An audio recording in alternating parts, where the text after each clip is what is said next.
난 하나님을 대적하고 있습니다 하는 것이 먼저 내용인데, 이 단어가 1장 4절에 썼어요. 1장 4절에 가면은 이사야 1장 4절.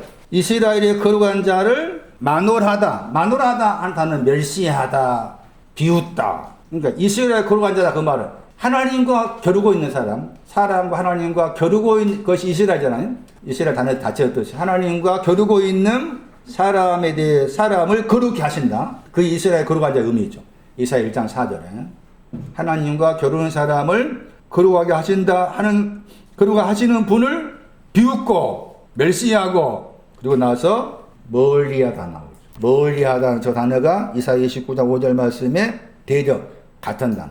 이 단어 동사예요. 그런데 명사로 사용됐을 때는 우리가 많이 알고 있는 성경 구절일 거예요. 잠언 2장 16절 말씀에 음녀할 때 그 단어가 이사야 29장 5절 말씀 대적, 이사야 1장 4절 말씀에 멀리하다. 이스라엘 거룩한 자는 멀리하죠. 만으로 여기니까 멀리하면은 자연히 뒤로 물러가죠. 멀리했다. 이스라엘 거룩한 자를 멀리했다겠죠? 이 말의 구체가 뭐냐? 이스라엘 거룩한 자를 만월하다 말, 멸시하고 비웃고 멀리해서 물러갔습니다. 어떤 신앙까지 왔는데도 이스라엘의 거룩한 자를 비웃고 멸시하고 멀리하다 하는 그 단어에 보면은 거기에 3인칭 복수가 나오죠. 3인칭 복수가 나오죠. 그 3인칭 복수가 1장 2절이에요. 거여하였도다. 거기가 3인칭 복수예요. 그러니까 이스라엘의 거룩한 자를 만월히 여기어서 멀리한 사람은 어떤 사람이냐? 이사야 1장 2절이에요. 자식이 나오죠? 아들들이에요. 오늘 내가 너를 낳았다는 아들이에요. 오늘 내가 너를 낳았다는 아들의 신앙을 가진 사람이요. 시편 2편 7절에 아들들, 그 아들들 오늘 내가 너를 낳았어. 낳은 다음에 어떻게 했느냐? 크게 했어. 양육하다 말 두 단어예요. 크게 했어. 그리고 들어 올렸어. 눔이 나. 눔 많이 들어보셨죠? 쿰 다음에 눔 순서 따지는 그렇게 생각이 틀지 않으니까. 쿰 다음에 눔이 왔어. 크게 했어. 눔까지 했어. 눔은 사무엘서 2장 8절 말씀에 궁핍한 자를 들어 올린다. 거기에 해당돼. 들어 올렸어. 들어 올려서 가는 곳이 뭔가 보좌야. 사무엘 2장 8절에 가면. 들어 올려 가는 곳이 방향이 보좌인데 들어 올렸어. 그들이 어떻게? 나는 뭐예요? 이렇게 됩니다. 이렇게 돼. 2등 3등이야. 이렇게 1등은 아직 아니야. 왜 그러면은 만으로 여겼을까? 멸시하고 비웃었을까? 당신이 나를 어떻게 했어? 크게 했습니다. 당신이 나를 어떻게 했어? 들어 올렸습니다. 그럼 다 된 거 아닙니까? 또 뭐가 있습니까? 하는 거잖아. 우리 표현은 또 뭐가 있어요? 없어요? 또 뭐가 있는 거야, 지금. 근데 이 사람들은 아닌 거야. 그게 먼지야. 내 안에 있는 먼지. 이 먼지를 채찍에 맞으심으로 없애주기 위해서, 야곱 속에 있는 먼지 없애주기 위해서 씨름해 주죠. 크게 하시고 들어 올렸어. 크게 하시고 들어 올렸는데 배반을 해. 이것이 먼지인데 이런 먼지를 없애주기 위해서 당신께서 채찍에 맞으신 둘째 아들이 가서 들러붙은 거 여기더라고요. 그렇습니다. 그렇군요. 하나님의 아들 돼서 크게 하시고 들어 올렸지만 또 배반할 수 있군요. 거기 들러붙어. 내 마음이 악욕불 들러붙어 뗄 수가 없어. 들러붙어야 돼. 이래서 인정하는 거잖아요. 배반합니다. 나도 충분히 다른 사람 이야기가 아니고 내 이야기겠군요. 내 이야기군요. 이스라엘 거룩한 자를 만으로 여기고 멀리할 수 있군요. 이 멀리한 나를 팽개치지 않으시고 씨름해 주시는군요. 멀리한 내용이 있고 멀리한 것을 채찍에 맞으심으로써 씨름해 주시는 분, 거기에 들러붙은. 그게 저 나라 백성 하나에게 들러붙었다. 가야 될 곳이 먼지에 들러붙은 것이. 먼지에 대한 설명.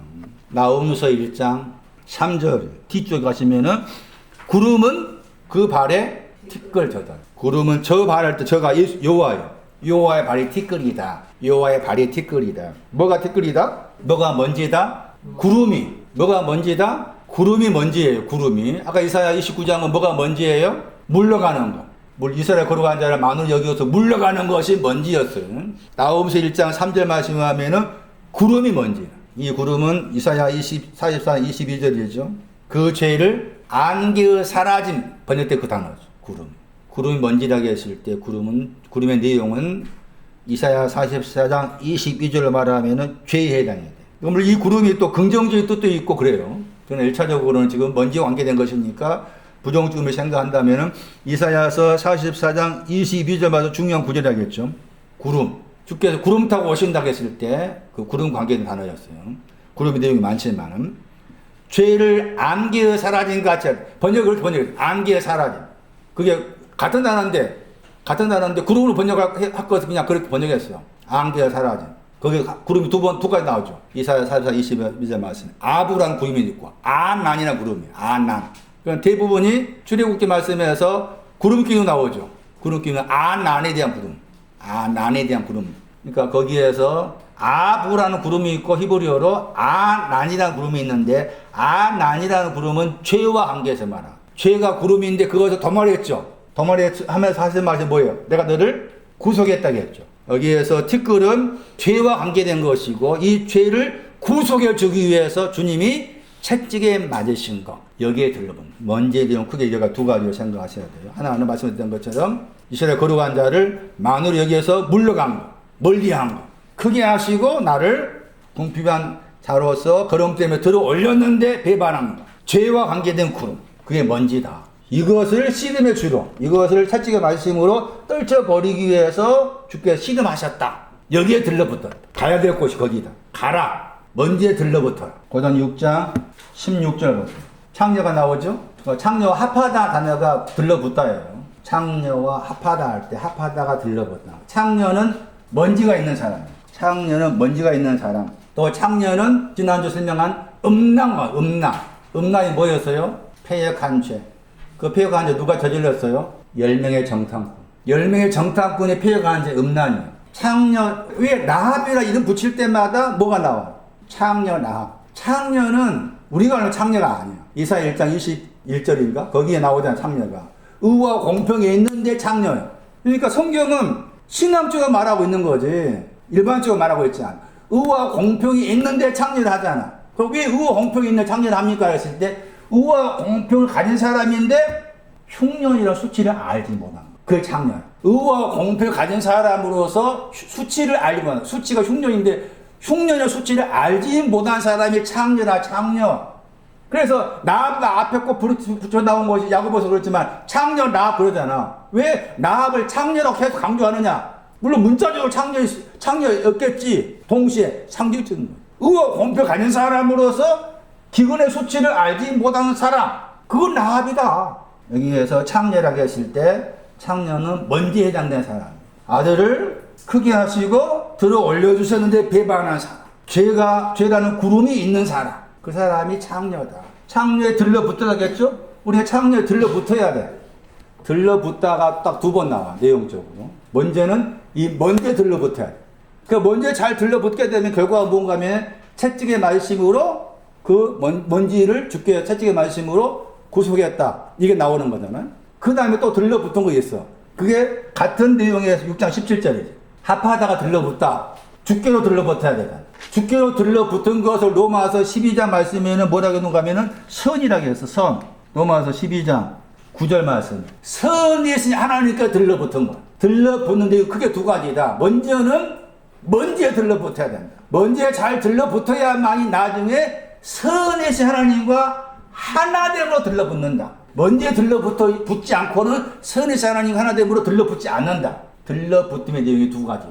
그래서 여기 말씀에서 6장 거기에 16절 말씀에서 먼저는 창녀에 들러붙어라. 우리가 그냥 읽으면은 창녀에 들러붙지 말라고 생각했잖아요. 그냥 창녀에 들러붙어야 돼. 나는 창녀입니다 해야 한다 그 말이죠. 나는 창녀입니다. 나는 음란한 자입니다. 나는 10명의 정탐꾼과 똑같습니다. 올라갈 수 없습니다. 할 수 없습니다. 올라갈 수 없습니다. 갈렙은 뭐라고 했어요? 올라가고 할 수 있고 할 수 있다면 두 번 하잖아. 올라간다면 두 번 해. 그러니까 갈렙의 신앙 정신이 가진 사람 찾는 거예요, 하나님. 그게 갈렙의 신앙 정신이 하나님의 아내야. 하나님의 아내. 하나님의 신부. 올라가고 할 수 있고 할 수 있다는 그 갈렙의 신앙 정신이 하나님의 신부. 10명의 정탐꾼. 12지파 가운데에서 뽑혀진 10명의 정탐꾼의 입에서 할 수 없단 말이야. 언제는 우리가 갈렙처럼 곧바로 안 돼. 10명의 정탐꾼이 할 수 없다가 먼저 나와. 할 수 없다가 있다가 하나님께 또 뽑아내셔가지고 옮겨주셔야만이 할 수 있고 할 수 있고 올라간다 말이 나오는 것이지. 곧바로 갈릴리 길로 갈지는 못해.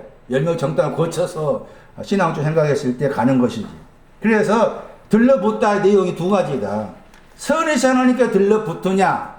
선을 하나님께 들러붙기 위해서는 먼저 창녀에게 들러붙어야 된다. 나는 창녀입니다. 창녀라는 말을 이쁘게 생각해야 된다. 왜? 그 이사야 1장 21절이 의와 공평이 있는 사람, 의와 공평을 믿고 있는 사람, 신실한 말 믿는단 말이거든. 신실한 고리, 왜 창녀가 되느냐 했잖아. 의와 공평이 있는 사람이 창녀라는 말은 풍년에 만족하는 거야. 풍년에 만족하니까 흉년이 알지 못하고 풍년에 만족하고 수치를 알지 못하니까 그렇게 창녀다. 하나님 앞에서 나는 창녀입니다 하는 고백을 할 필요가 있다. 그런데 여기 고린도 6장 16절에 그 창녀에게 들러붙은 사람 이야기하면서 그 다음 말씀에 왜냐하면 그랬죠? 둘이 뭐가 되는 거예요? 둘이 하나의 육체가 되는 거잖아요. 그랬죠? 둘이 하나의 육체가 된다. 그것을 앞에 말씀에서 창녀에게 들러붙은 사람이 창녀에게 들러붙은 사람은 둘이 뭐가 된다고요? 둘이 하나 안으로 그랬죠. 둘이 하나 안으로 들어간다. 둘이 하나 안으로 들어가서 존재할 것이다 하신 말씀인데, 그러면은 하나 육체란 단어가 육체란 단어죠. 번역 어떻게 했나요? 육체를 번역했나요? 하나의 육체, 하나의 육체 했단 말이 이게 흉년이란 말이에요. 기근. 육체가 창세 41장 말씀에서 풍년도 육체고 흉년도 육체가 나와요. 창세 41장 2절, 창세 41장 3절, 창세 41장 19절을 참고하면 풍년도 육체와 관계해서 말하고 흉년도 육체와 관계해서 말하는, 여기서는 흉년에 해당이 돼. 하나의 육체란 말은 흉년이다. 흉년이다. 뭐가 흉년이다? 하나의 육체란 말이 앞에 말씀 뭐라? 창녀를 풀어놓은 게 하나의 육체란 말이에요. 들러붙다고 했을 때 들러붙은 사람을 가리켜 둘로 그랬죠? 둘은 지금 들러붙는 거 연관이 나오잖아요. 이 둘이 하나의 육체 안으로 있다 했을 때 이 둘은 풍년을 말해요. 의와 공평. 의와 공평이 풍년이고 이게 둘이야. 의와 공평 둘. 풍년은 하나의 육체 안으로 들어간다. 흉년 안으로 들어간다. 풍년이 둘이다. 둘의 의미가 풍년을 상징한다. 의와 공평이라는 둘의 풍년은 흉년 안으로 들어간다. 어떻게 함으로써? 창녀에게 뭐 함으로써? 들러붙음으로써. 창녀에게 들러붙음으로써. 마태 19장 5절. 부모를 떠나서 아내에게 뭐 하라고 했어요? 잘 보세요. 눈 크게 뜨고. 마태 19장 5절. 부모를 떠나야 돼. 부모를 떠나서 아내에게 뭐 하라고 했어요? 합하다 다녀보세요. 들러붙다 다르잖아요? 자, 아내는 누구예요? 창녀, 중년, 먼지. 아내가 저기 창세 2장에 있는 하와가 아니야. 들러붙다는 단어 때문에. 풍년이 부모를 떠나서, 그 말. 풍년이 부모를 떠나서 흉년, 먼지, 창녀인 여자에게, 아내 번역이 여자죠. 여자에게 들러붙어라. 둘째 아들이 먼 나라에 가서 들러붙었다? 여자에게 들러붙었다. 먼지에 들러붙었다. 창녀에 들러붙었다. 흉년에 들러붙었다. 그런 다음에도 말하지. 아까 뒤에 고등 6장에 나오면 다른 거 또 나오죠. 그리고 둘이 뭐라 그랬어요? 둘이 하나의 육체가 되었다. 공평과 의와 공평이란 둘이 하나의 육체가 되었다. 기근이 되었습니다. 흉년되었습니다. 그런 의미이지 결혼식장과 등장한 이 성경 구조는 전혀 그런 걸 말하고 있지 않아. 아담과 하와가 그런 식으로 해석되지 않는다. 이 구절도 그런 의미가 있다. 에베소 5장 보시면은 31절. 거기에서 둘이 한 육체가 되었다 나오죠. 에베소 5장 31절 말씀에 둘이 한 육체가 됐다겠죠? 그리고 바로 앞에 말씀에 아내가 여자잖아요? 여자에게 뭐라 하겠어요? 합하다겠죠? 합하다 다시 해보세요. 합성어예요, 합성어. 프로스, 향하여 더하기, 들러붙다 합성어죠. 그러니까 여자애를 향해서 들러붙어라 그 말이죠. 내용 같은 거예요. 여자가 누구예요? 기근, 창녀, 먼지를 향하여 들러붙어라. 이 단어가 딱 두 번 나와. 아까 들러붙다는 콜 나오잖아? 여기서 앞에다가 향하여라는 전사가 붙었죠. 그러니까 향해서 더하기 들러붙다 합성어인데 마가복음 10장 7절에서도 똑같이 여자에게 들러붙어라 하면서 나와. 뭐 내용 같은 거지. 5장 32절 보세요. 뭐라고 말하나? 큰 비밀이라고 했죠? 뭐가 큰 비밀이요? 앞에 말한 내용이죠. 앞에 말한 내용이 큰 비밀이다. 뭐에 대해 말한다고 했어요? 그리스도 안으로, 교회 안으로. 그리스도 안으로 들어가는 거, 교회 안으로 들어가는 것에 말하고 있다 그 말이잖아. 그러니까 이 말씀도 문자의 말씀이 아닌 거지. 오늘 말씀처럼 들러붙는 내용을 지금 먼지, 흉년, 창녀, 그렇게 설명을 해드렸어요. 자, 그리고 들러붙는 데 크게 두 가지였죠. 먼지에 잘 들러붙어야만 나중에 선이신 하나님에게 들러붙는다. 주께로 들러붙는다. 하나님을 들러붙는다. 자, 밭에 대한 설명 드리고 마칠게요. 다시 돌아오세요. 누가복음 15장. 거기 들러붙었는데 들러붙는 것이 이제 먼지 가진 사람이잖아요. 창녀에 해당되고 여자잖아요. 근데 그 사람이 가지고 있는 것이 있죠. 누가 15장 말씀. 들러붙으니까 둘째 아들 입장에서 둘째 아들이 간 곳이 들러붙는 데용 관계, 들러붙는 것에 대해서 간 거잖아요. 들러붙게 만드는 사람이 저 나라의 백성이잖아. 그렇죠? 그 사람이니까 여기 상황에서는 이 둘째 아들이 뭐가 되는 거예요? 멘토가 되는 거죠. 둘째 멘토가 되는 거잖아. 그래서 그 멘토가 가지고 있는 것이 뭔가 밭이 가지고 있어. 밭. 가지고 있는 것이 15장 15절 말씀 보시면 그 뒤쪽에 저를 그의 밭이라겠죠. 그의 밭으로 보내었다겠죠. 밭으로 보냈어. 그리고 그 밭에는 누가 있어요? 밭에는 돼지가 있어요. 밭에 대한 설명이에요. 왜 밭에 보냈을까? 자, 밭이라고 했을 때 밭이 복수로 나와 있죠. 마나들이 간 밭은 단수로 나와 있죠. 마나들도 밭에 갔어요. 15장 25절 말씀에 아다들 생각할 때 아다들은 멘토가 없었잖아. 자기 혼자 한 거잖아요. 자기가 생각했을 때 밭은 몇 개라? 하나뿐이요. 마다들 생각할 때 밭이 하나뿐이라. 둘째 아들의 현 상황에서 멘토가 된 저 나라의 백성 중 하나, 창녀, 먼지 가진 사람은 밭이 몇 개야? 복수로 나와 있죠. 밭이 많은 거죠. 그러니까 복수로 나와 있는 거예요. 우리 번역으로는 그냥 복수 단수가 안 나와 있잖아요. 원어 성경에 복수로 나와 있는 거죠. 그의 밭이에요. 그가 누구예요? 먼지, 창녀 가진 사람이죠. 먼지, 창녀인 그가 가지고 있는 밭이에요. 근데 그 밭에서 지금 돼지를 먹게 하고 있죠. 자, 밭에 대한 설명. 밭이 무엇이냐? 밭에 대한 설명이 중요한 이유가. 거기 10부름 비유 가운데에서 마태복음 13장 말씀을 참고하면은 이 밭에 대한 설명을 거기에서 마태가 해석해 놓은 내용이 나오죠. 밭을 말할 때 마태 13장 아마 38절일 거예요. 세상이에요. 밭이 세상이에요. 요한복음 3장 16절인가 말씀에 하나님이 뭐예요? 세상을 사랑하사. 세상이 뭐예요? 고전 1장 27절 28절 말씀에 세상 안에 있는 미련한 자, 세상 안에 있어. 세상 안에 있는 천한 자, 세상 안에 있는 멸시받은 자, 세상 안에. 성경에서 세상은 밭을 말하는. 성경에서 말하는, 특히 신약 성경에서 말하는 세상은 밭이 세상인 거야. 그 주님이 하신 걸 마태가 기록해 놓은 거잖아. 그러니까 앞으로 신약 성경 말씀에서 이 밭이라는 단어가 나오면 아, 밭은 세상을 말하는 것이구나. 세상이 밭이고 밭이 세상이다. 그런데 마다들은 그 세상이나 밭이 하나뿐이요. 여기 지금 기근에 창녀에 잡혀있고 먼지에 잡혀있는 이 멘토에 해당된 이 사람에게는 밭이 여러 개라. 하나님이 세상을 사랑하셨다. 세상은 뭐라고? 밭을 사랑하셔. 그럼 요한일서 2장 가시면 요한일서 2장 16절인가 이 말씀에 세상에 있는 것들은 뭐하라? 사랑치 말라 했잖아. 그 말 나와. 세상에 사랑치 말라. 세상의 욕심이라겠는가? 세상의 정욕과 세상의 안목. 세상의 정욕과 안목을 사랑치 말라. 그런 표현이 나와. 그러니까 한편에서는 사랑해야 세상이 있고, 사랑해서 안 될 세상이 있고, 이게 또 구분을 지어야 돼. 그럼 1차적으로 세상은 밭을 말한다. 밭을 세상이라고 했을 때, 이거 뭘 말하는가? 이렇게? 단어부터 설명하고. 헬라어로 이 단어는, 밭이라는 단어는 가축을 몰고 다니는 들판 그런 뜻이에요. 여기에서 들로 번역했죠. 들로 번역해서 단어가 다른 데 밭으로 번역됐죠. 들밭 같은 단어 다르게 번역했는데 단어 자체의 뜻이 가축을 몰고 다니는 들판 그런 뜻이다요. 그런데 이 단어가 어디서 왔느냐? 가축을 몰고 다닌다는 말 중에 가축을 몰고 다니는 들판. 돼지라든지 소를 키울 때 정해놓은 공간 안에 키우지 않고 어떤 데 보면 막 들판에 풀어놓고 풀이잖아. 그러니까 이 밭의 개념이 우리가 생각한 조그만 밭이 아니라 그 말이죠. 들판. 가축을 몰고 다닐 수 있는 들판의 의미가 들판의 의미인데 인도하다에서 왔어. 아고. 다시 로마서 2장 4절 말씀에 하나님 인자하심이 인도하셔가지고 무한 회개한 인도하다. 로마서 8장 10몇 절 말씀 보면은 하나님의 영이 인도하시니까 하나님의 아들들 이 말만.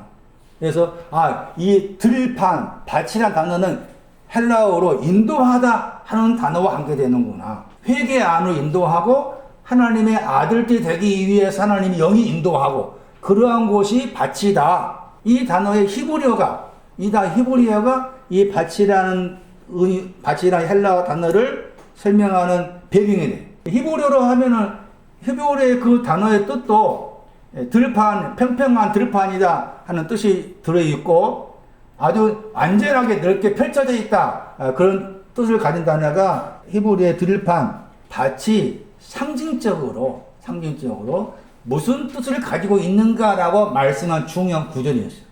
그 구절을 통해서 세상을 밭이다. 밭이 세상이다. 그리고 말하거든 하나의 밭만 같다.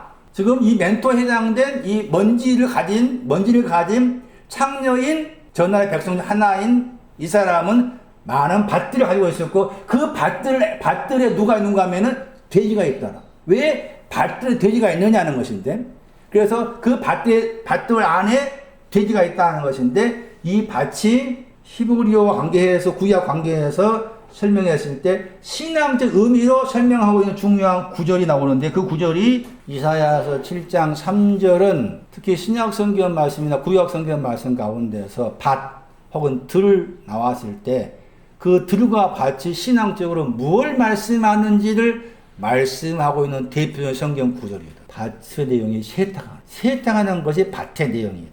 세상이 뭐라? 밭이다. 밭이 이사야 7장 3절 말씀에 뭐하는 것이다? 세탁하는 것이다. 하나님이 세상은 사랑하사 세탁하고 있는 세상, 밭을 사랑하라. 또 다른 곳에서 세상을 사랑하지 말아라. 세탁하고 있는 밭을 사랑하지 말아라. 그런 의미다. 그래서 밭의 내용이 세탁하는 내용이 밭이다. 그게 세상이다. 세상은 우리 눈에 보이는 것이 세상이 아니다. 성경에 말하는 세상은 눈에 보이는 것이 아니다. 창세 전이란 말 나오죠. 번역할 때. 창세 전이란 말 쓸 때 세상 전이란 말이에요. 세상 전. 세탁이 오기 전. 이 말이. 세탁하는 것이 오기 전. 밭은 세상이고 세상이 밭이라고 했을 때 세상의 내용이 세탁하는 거예요. 세탁하는 곳이 세상이구나. 내 안에 세상이 있어야 된다. 그 말이에요. 내 안에 하나님의 사랑하는 세상이 있어야 된다. 세탁하는 것이야. 세탁한 내용 그 자체가 내 안에 있는 밭이고 세상이다. 세탁한다는 말 무슨 말이에요? 씻어버린다. 내용적으로 씻어버린다고 했을 때 몇 가지 내용이 나와요. 그래서 왜 먼지를 가진 창녀인 저 나라의 백성도 하나인 저 사람한테 들러붙었다고 했잖아. 누가 들러붙었어요? 보다 새로운 둘째 아들이 들러붙었잖아요. 당신은 내 mentor다 들러붙은 거잖아요. 들러붙었을 때 이 보다 더 새로운 둘째 아들은 저 사람이 내 멘토라고 했을 때 들러붙는 그걸로 땡 하면 안 되겠잖아요. 들러붙었는데 뭘 가지고 있으니까? 밥 가지고 있으니까. 들러붙는 거기만 멈추면 안 돼. 밭이 있었던 거지. 밭이 있었기 때문에 들러붙어야 되는구나. 먼지로 들러붙어. 내가 먼지에 들러붙고 창녀한테 들러붙은 것은 밭 때문에. 밭이 만약 없다면 들러붙어도 해결이 안 돼. 엄밀히 말하면 해결이 안 돼. 밭이 있어야만이 밭은 들러붙음에 대한 해결이 밭이다. 왜? 뭐 하는 것입니까? 세탁하는 곳, 씻는 곳입니까? 그러니까 씻는다고 했어요. 씻는 내용이 나올 거 아니에요? 51편 2절하고 7절에 나와요. 시편 51편 2절 말씀에서는 죄악을 맑게 씻는다. 거기 나와요. 그 죄악이 아본이라는 죄악. 히브리어로 죄악인데 그 죄악을 맑게 씻기시며 그게 세탁의 내용. 씻는다. 51편 7절인가 말씀 보면 나를 씻기소서 눈보다 힐이다. 이사야 1장 18절. 눈같이 희다. 다르죠? 눈같이 흰 거다고. 눈보다 흰 거 달라. 세탁은 눈보다 나를 씻기십시오. 눈보다 희게 될 겁니다. 이게 세탁이에요. 눈보다 희게 될 것이 세탁하다. 죄악을 맑게 씻겨주세요. 창세기 49장 11절 말씀에 옷을 포도주로 빨다 씻는다. 옷을 포도주로 빨다 씻는다. 씻는 거 씻기소서. 그다 세탁. 그 옷을 씻는다 할 때 그 옷도 죄악이죠. 눈보다 희게 하기 위해서. 다른 구절 에레미야 4장 14절 말씀에 기근 창세기 41장 기근으로 번역된 그 단어가 흉악하다 번역된 그 악하다. 악한 것에 씻긴다. 악한 것으로부터 씻기시다. 악한 거, 흉악한 거, 기근으로부터 씻겨주세요. 에레미야 4장 14절. 시편 51편 2절 51편 7절, 에레미야 4장 14절, 창세기 49장 11절. 이 구절에 세탁하다, 씻는다 하는 단어가 나온다. 들이 어떤 곳이었어요? 씻는 곳이었죠? 세탁하는 곳이죠? 세탁한 내용이 많은 거예요. 마다들은 한 번만 씻는 거예요. 한 번 씻어가 다 됐다는 거죠. 그래서 아니잖아요. 악을 씻어야 되고, 죄의 악을 씻어야 되고, 옷도 씻어야 되고, 눈보다 씻어야 되고, 눈보다 희게 씻어야 되고, 씻는 내용이 이렇게 많은데, 마다들은 그 가운데 하나만 씻는 것으로 다 됐다 한 것이고, 먼지를 가지고 있는 저 나라의 백성 중 하나인 둘째 아들의 멘토회장 이 사람에게는 세탁하는 밭들이 돼지는 어디에 씻는 거예요. 씻어야 할 필요성을 알고서 거기 있는 거죠. 먼지에 들러붙어야 될 이유가 밭에 있었다. 밭은 씻는 곳이다. 주의 피로 씻는다. 포도주가 창세기 49장 포도주가 피로 예수의 피와 연관해서 해석할 수 있으니까 옷을 빨다, 옷을 씻는다, 주의 악을 씻는다. 나를 씻기시면 눈보다 희게 될 것입니다. 악을 씻는다. 밭을 씻는 곳, 세상을 씻는 곳. 밭이 세상이고 세상이 밭이. 왜 하나님이 세상을 사랑하사 씻는 거 사랑하사 나의 죄악을 씻고 악을 씻고 눈보다 씻어서 희게 하는 걸 사랑하사. 그럼 왜 다른 곳에서는 세상을 사랑하지 말라 했을까? 씻는 거 전부가 아니잖아. 씻는 거 전부가 아니잖아. 왜 씻어야 돼요? 다시 보세요. 여기 봤으면 이사야 7장 3절에 씻으면 어디 가야 돼? 뭐가 먼저 앞에 나와요? 임모 수도가 먼저 앞에 나오죠. 세탁자의 박흥기는 뒤에 나오잖아. 오늘 성경 보시면 거기에 엘이라는 단어가 두 번 나와요. 엘이란 말은 에게로란 말이에요. 그러니까 에게로와 하나는 세탁자의 밭 에게로, 밭을 향하여, 다른 하나는 임모 수도 끝을 향해서 이렇게 되는 거죠. 이 구이 약간 해석이 필요한데 보세요. 이사야에게 아들이 있었어. 문자적인 아들, 상징적 아들. 그 아들은 시편 2편 7절의 아들이라. 오늘 내가 너를 낳았던 아들이라. 그건 이름이 뭐예요? 스알 야습이잖아요. 이사야에게 아들이 실제로 아들이 있었단 말이고 상징적 말이다. 이름이 스알 야습이죠. 야습. 스알이라는 말은 남은 자라. 야습이라는 말은 돌아오다. 남은 자가 돌아오다 뜻이에요. 구약에는 남은 자 신앙이 많이 나. 남은 자 사상이 참 많이 나와 있는데 남아있는 자만 돌아온다. 내가 내 영혼이 남은 자가 돼야만 돌아오는 거야. 하나님께 돌아가는. 남은 자가 되어서 하나님께로 돌아가려면은 먼저 세탁자의 밭에 가야 돼. 먼저 신앙 순서가 먼저가 세탁자의 밭에 가야 되고 그 다음에 임못에 가야 돼. 임못이 더 높다는 그 말이지. 임못에 가는 것도 높고 세탁자의 밭에 가서 낮고 임못을 먼저 말했지만 임못의 수도 끝이 신앙의 끝이 해당이 돼. 그 임못의 수도 끝에 가려면은 어디를 거쳐서 세탁자의 밭을 거쳐 간다. 그럼 신앙의 순서는 세탁자의 밭부터 가는 것이다. 그럼 아까 말씀드렸죠. 요한일서 말씀이 세상을 사랑하지 말아라. 그 말은 뭐냐? 세탁자의 밭에서 다 깨끗이 되었다. 그러고만 있으면 안 된다. 그 말이지. 깨끗게 하실 목적은 뭐예요? 임무옷으로 가라고. 임무옷에 가는 저쪽이 하나됨이야. 하나님 하나됨 가라고 씻어줬는데 씻어먹은 거 다 됐다 하고 또 있으니까 그런 세상 사랑하지 말아라. 한편 세상 사랑하겠고 사랑하지 말라겠고 사랑해야 될 세상이나 사랑하지 말아야 될 세상이 택하는 것이 씻는 것이 나의 악을 씻어주시고 나의 죄악을 씻어주시고 눈보다 더 희게 하시고 옷도 씻어주시고 주의 피를 통해 그것이 틀에 대한 내용. 다음 시간 계속할게요.